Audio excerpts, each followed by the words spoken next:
what's up, America? I want to tell you a story about an 88-year-old man who's worked all his life but was forced to start working again after a company went out of business and took his pension. But then something fucking awesome happened. Now he'll never have to work again if he doesn't want to because people actually give a shit. This right here is 88-year-old U.S. Army veteran Ed Bombas. Ed used to work for Delphi, but they went bankrupt, and in a restructuring, he lost his pension along with 20,000 other employees. Now, before all this happened, he said that him and his wife never really had any problems. But when GM went into bankruptcy in 2009, the federal government stepped in, and even though the company was saved in a restructuring, him and 20,000 other employees totally lost their pension and any retirement benefits. So we've heard that story time and time again here in America, where you work your entire life, you get a pension, and they just snatch it from you and you end up fucked. Well, then after his pension was taken, his wife became sick and he didn't have any way to really take care of her because all the benefits were taken. As a matter of fact, he says, quote, "When they took the pension, they also took health care and all but 10 grand of my life insurance." So his wife died in 2018 and he's been trying to reestablish himself. He's 88 years old, working 50 hours a week, and he's had to work at Meijer and Ace Hardware at 88 years old.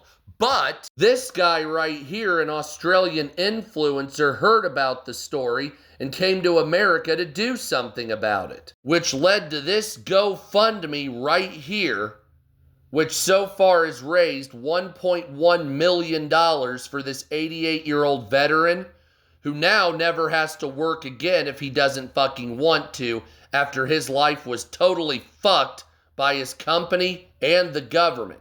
So this story does have a happy ending. He finally is able to retire. But this right here should be a lesson to everybody on how companies treat the American worker, especially veterans. Because this guy lived 50 years without really any worry until the company basically fucked him over, sending his stable life where he was retiring into fucking turmoil where he had to work until he was 88. A man who was a veteran that went through combat ended up working all his life only to be fucked by the company that he put his trust into, not being there for him when his wife got sick and making him have to go into working 2 jobs at the age of 88. Only finding any relief by a sheer coincidence that an influencer picked up his story and was able to raise $1 million on the kindness of strangers throughout the world. Not the company worth billions of dollars, the kindness of random strangers. So real quick, just one more time, let's recap. Army veteran works his whole life, loyal to a company who stabs him in the back when he needs it most, sending his life into turmoil. Then his wife dies, forcing him to reestablish himself in his fucking 80s with no help coming except for strangers helping because the company is such a piece of shit. Matter of fact, when the company was restructured out of bankruptcy, they did everything in their power to make sure those 20,000 employees did not get a pension or benefits, saying they had no obligation to pay you, even if you've been here for years. Fuck you. So right here we can see even companies as big as General Motors are into fucking people for profit. And it takes the kindness of strangers to assist a fucking veteran who was fucked over by a multinational, multi-billion-dollar corporation. So the story is very heartwarming and it does have a good ending, but the amount of torment that that company put him through should be criminal.